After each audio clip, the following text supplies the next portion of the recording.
Hi friends, welcome back to my channel. അങ്ങനെ കുറച്ച് ദിവസങ്ങൾക്ക് ശേഷം ഒരു കിടിലൻ വീഡിയോ ആയിട്ടാണ് ഞാൻ വന്നിട്ടുള്ളത്. ഉണ്ടാക്കാൻ വളരെ സിമ്പിളാണ്, പക്ഷെ നല്ല ടേസ്റ്റും ആയിട്ടുള്ളൊരു സ്നാക്കാണിത്. അപ്പോൾ ഇതെങ്ങനെ ഉണ്ടാക്കുന്നതെന്ന് നമുക്ക് നോക്കിയാലോ. അപ്പോൾ വീഡിയോയിലേക്ക് പോകാം.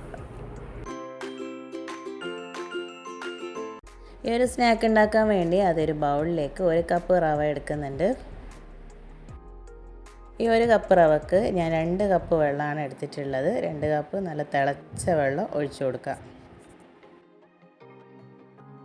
ഇനി ഇത് നന്നായിട്ടൊന്ന് മിക്സ് ചെയ്ത് കൊടുത്തിട്ട് ഒരു 10 മിനിറ്റ് നേരം ഒന്ന് അടച്ചു വെക്കാം.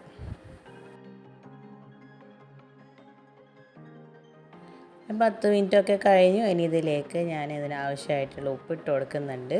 ഒരു 3/4 ടീസ്പൂൺ ഉപ്പ്, പിന്നെ 1/2 ടീസ്പൂൺ എള്ളിട്ട് കൊടുക്കുന്നുണ്ട്. അതുപോലെ തന്നെ 1 ടീസ്പൂൺ മുളക് പൊടി ഇട്ട് കൊടുക്കാം. 1/4 ടീസ്പൂൺ കായപ്പൊടിയും, പിന്നെ നമ്മളിത് കുഴക്കാൻ ആവശ്യത്തിനുള്ള അരിപ്പൊടിയാണ് ഇട്ട് കൊടുക്കുന്നത്. ഇത് വറുത്ത പച്ചരിപ്പൊടിയാണ്. എല്ലാം കൂടി നന്നായിട്ടൊന്ന് കുഴച്ചെടുക്കാം. അപ്പോൾ കുറച്ച് വലിയ പാത്രത്തിലിട്ട് കുഴച്ചെടുക്കുന്നതായിരിക്കും നല്ലത്. ഇതിന് നല്ലൊരു സ്മെല്ല്, ഒരു ടേസ്റ്റൊക്കെ കിട്ടാൻ വേണ്ടി 1 ടീസ്പൂൺ നെയ്യ് കൂടെ ഇട്ട് കൊടുക്കുന്നുണ്ട്. ബാക്കിയുള്ള പൊടി കൂടെ ഇട്ടിട്ട് നന്നായിട്ട് തന്നെ ഒന്ന് മിക്സ് ചെയ്തെടുക്കാം.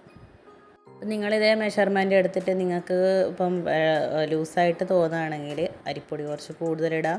ഇനി ടൈറ്റായിട്ട് തോന്നുകയാണെങ്കിൽ നല്ല തിളച്ച വെള്ളം കുറച്ചുകൂടെ ഒഴിച്ചിട്ട് നല്ല രീതിയിലൊന്ന് കുഴച്ചെടുക്കാം. അപ്പോൾ ഞാൻ നന്നായിട്ട് തന്നെ കുഴച്ചെടുത്തിട്ടുണ്ട്. ഇനി ഇത് അരമണിക്കൂർ നമുക്കൊന്ന് മൂടി വെക്കാം. ആ ഒരു സമയം കൊണ്ട് ആ റവയും അരിപ്പൊടിയൊക്കെ ഒന്ന് നല്ല രീതിയിൽ സെറ്റായിട്ട് വരണം. അപ്പോൾ അരമണിക്കൂറൊക്കെ കഴിഞ്ഞു. ഇതിപ്പോൾ നല്ലൊരു കട്ടിയുള്ള ഒരു മാവായിട്ടാണ് നമുക്ക് കിട്ടിയിട്ടുള്ളത്. ഇനി ഇതിനെ നമുക്ക് നല്ലൊരു ഷേപ്പിലാക്കിയിട്ട് മാറ്റിയെടുക്കണം. അപ്പോൾ ഞാനിവിടെ റിംഗ് ടൈപ്പിലാണ് ഉണ്ടാക്കിയെടുക്കുന്നത്. അപ്പോൾ ഇതുപോലെ കുറച്ചൊരു വലിയ ഉരുള എടുത്തിട്ട് അതിനെ നമുക്കൊന്ന് ഉരുട്ടിയെടുക്കണം. അപ്പോൾ ആ മാവിൽ നിന്നും ഞാൻ കുറേശ്ശെയായിട്ട് ഇതുപോലെ എടുത്ത് ഇപ്പോൾ വീഡിയോയിൽ കാണുന്നത് പോലെ ഒന്ന് നൈസായിട്ടൊന്ന് ഉരുട്ടിയെടുക്കുക. എന്നിട്ട് നമുക്കതിനെ 2 അറ്റത്തുനിന്നൊന്നും ഒട്ടിച്ചു കൊടുത്തിട്ട് ഇങ്ങനത്തെ ഒരു ഷേപ്പിലാക്കി എടുക്കാം. അപ്പോൾ കാണാനൊരു ഭംഗിക്കും നല്ല രീതിയിൽ പൊരിഞ്ഞ് കിട്ടാനും വേണ്ടിയിട്ടാണ് ഞാൻ ഈ ഒരു ഷേപ്പിലാക്കി എടുക്കുന്നത്. നിങ്ങൾക്ക് നിങ്ങളുടെ ഇഷ്ടമുള്ള ഒരു ഷേപ്പിൽ ആക്കിയെടുക്കാം. കൈ വെച്ചിട്ട് ഞാൻ ഇതേപോലെ കുറച്ച് ആക്കിയെടുത്തിട്ടുണ്ട്. ഇനി ഇതുപോലെ ആക്കിയെടുക്കാൻ ബുദ്ധിമുട്ടുള്ളവരാണെങ്കിൽ നമുക്കിതുപോലെ ഒരു സേവനാഴി കയ്യിലുണ്ടെങ്കിൽ അതിൽ മുറുക്കിൻ്റെ അച്ചിട്ട് കൊടുക്കാം. എന്നിട്ട് ഇതിലേക്ക് മാവിട്ട് കൊടുത്തിട്ട് അടച്ച് വെച്ച് ഒന്ന് ചുറ്റിച്ചെടുക്കാം. ഇതുപോലെ നീളത്തിൽ കിട്ടുന്ന ഈ മാവ് വെച്ചിട്ട് നമുക്കിനി ബാക്കിയുള്ള നമ്മുടെ മുറുക്കുണ്ടാക്കിയെടുക്കാം. ഇനി ഇതിൻ്റെ അകത്ത് നിന്ന് ഓരോരോ ചെറിയ പീസാക്കി എടുത്തിട്ടൊന്ന് മുറിച്ചെടുക്കുക. എന്നിട്ട് 2 അറ്റം കൂടി ഇതുപോലെ കൂട്ടിമുട്ടിച്ചാൽ നമ്മുടെ സ്നാക്ക് ഇവിടെ പെട്ടെന്ന് നമുക്ക് ഉണ്ടാക്കിയെടുക്കാൻ പറ്റും. ഇതുപോലെ തന്നെ കുറച്ച് കൂടുതൽ ഞാൻ ആക്കിയെടുത്തിട്ടുണ്ട്. ഇനി നമുക്കിത് ചൂടായി കിടക്കുന്ന എണ്ണയിലിട്ടിട്ടൊന്ന് പൊരിച്ചെടുക്കാം.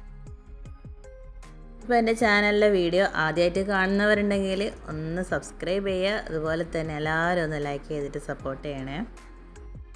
അപ്പോൾ ഇതൊരു മീഡിയം ഫ്ലെയിമിലിട്ടിട്ട് നന്നായി ഇളക്കി കൊടുത്തിട്ട് വേണം പൊരിച്ചെടുക്കാൻ വേണ്ടിയിട്ട്. അപ്പോൾ നല്ലൊരു ലൈറ്റ് ഓറഞ്ച് കളറൊക്കെ ആയിക്കഴിഞ്ഞാൽ നമുക്കിത് എണ്ണയെന്ന് വറുത്ത് കോരാം.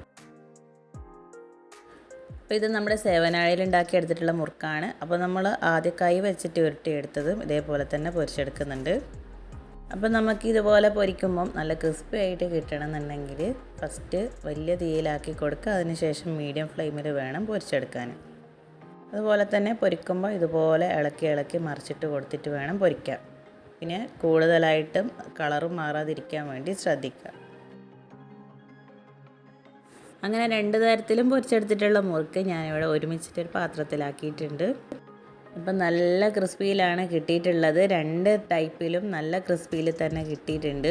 ഇത് തണിഞ്ഞ് കഴിഞ്ഞാലും ഇതിൻ്റെ ക്രിസ്പിനെസ്സും മാറില്ല. അപ്പോൾ ചൂടാറിയതിന് ശേഷം നമുക്കിതൊരു കണ്ടെയ്നറിലിട്ടിട്ട് സൂക്ഷിച്ച് വെക്കാവുന്നതാണ്. സ്കൂൾ വിട്ട് വരുന്ന കുട്ടികൾക്ക് ഒരു സർപ്രൈസ് കൊടുക്കാൻ പറ്റിയൊരു സ്നാക്കാണ്. നമ്മളെ വീട്ടിൽ തന്നെ ഹെൽത്തി ആയിട്ട് ഇതുപോലുള്ള സ്നാക്സ് ഉണ്ടാക്കാൻ പറ്റുമെങ്കിൽ ഇനി നമുക്ക് ബേക്കറി പോയി വാങ്ങേണ്ട ആവശ്യമില്ല. ബേക്കറി കിട്ടുന്ന മുറുക്കിനേക്കാളും നല്ല ടേസ്റ്റ് ഉണ്ടായിരുന്നു ഈ ഒരു മുറുക്ക് കഴിക്കാൻ. ഒരു 3-4 എണ്ണം ഞാൻ ഇതേപോലെ മുറുക്കിൻ്റെ ഷേപ്പിലും പൊരിച്ചെടുത്തിട്ടുണ്ടായിരുന്നു. അപ്പോൾ നമുക്ക് ഇങ്ങനെയും വേണമെങ്കിൽ പൊരിച്ചെടുക്കാം കേട്ടോ. അത് നല്ല ക്രിസ്പിയിൽ തന്നെയാണ് കിട്ടിയത്.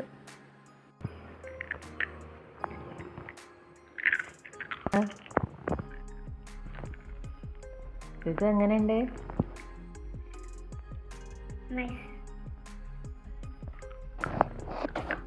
അപ്പോൾ എല്ലാവരും വീട്ടിൽ നിന്ന് ട്രൈ ചെയ്ത് നോക്കുക. അപ്പോൾ എനിക്ക് കമൻ്റ് ഇടാൻ മറക്കരുത്. അതുപോലെ തന്നെ ഇതുവരെ സബ്സ്ക്രൈബ് ചെയ്യാത്തവരുണ്ടെങ്കിൽ പ്ലീസ് സബ്സ്ക്രൈബ് ചെയ്യുക. താഴെ കാണുന്ന ബെല്ലൈക്കൺ കൂടെ ക്ലിക്ക് ചെയ്യുക. അതുപോലെ തന്നെ എല്ലാവരും ഒന്ന് ലൈക്ക് ചെയ്തിട്ട് സപ്പോർട്ട് ചെയ്യുക. അപ്പോൾ ഇനി ഇതുപോലുള്ള സിമ്പിളായിട്ടുള്ള വീഡിയോസിന് വേണ്ടി stay tune she stories. Thanks for watching.